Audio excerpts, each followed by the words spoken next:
Deathgarden is a competitive asymmetrical action game where one overpowered hunter has to hunt 5 fast and agile but underpowered runners. So the hunter has a lot of power.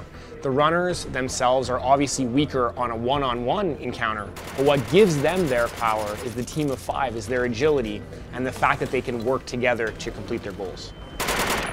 We also gave the runner and the hunter different perspectives. The runners play from a third-person perspective, and the hunters play from a first-person perspective. It's got a very traditional FPS-style gameplay, so it's got access to ranged weapons, guns, also bringing a fundamental power into the level. Now, this power is designed to tip the balance in favor of the hunter.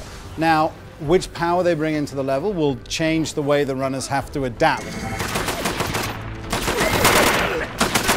And really the game revolves around control of the map.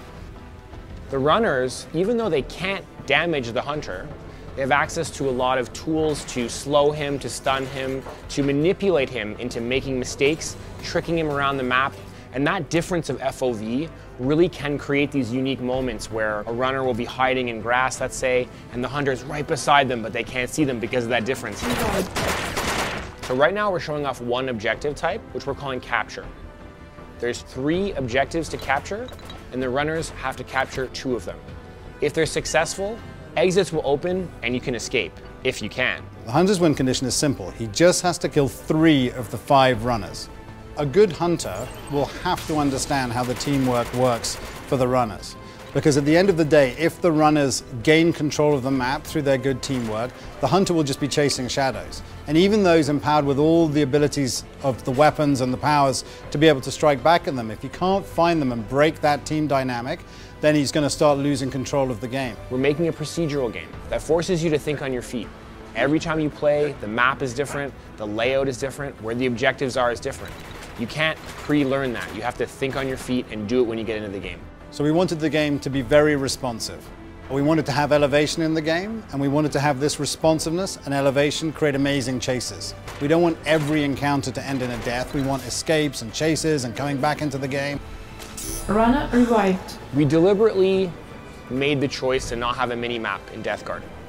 How do people know where everyone's going? How do I play as a team, as a runner? We built a mechanic for runners, which we're calling marking. That allows runners to shoot any crate in the environment, even the objectives. And by doing so, it reveals it to everyone in the map for 30 seconds. This allows people to kind of build the map awareness by doing an action in the game. But as we move forward, we want to add more and more abilities and powers and weapons, and the core system will adapt to that. So it's very important for us, especially in an asymmetrical multiplayer game, to be able to see how people are going to start interacting with the suite of options we've given them. Our objective is competition before anything. So we're really no pay to win and no grind to win. So if we were ever to release new skills, everyone would have access to them. What we love about the game is that it's a classic video game adage that it's easy to play and hard to master. And it's what we really want to do with the choices is add more and more potential depth. You don't have to take on all these choices at an early stage, but the core concept of working together as a team is the most important thing in the game. So as long as you understand that, anything we add on top of that is just going to make the game better over the long term.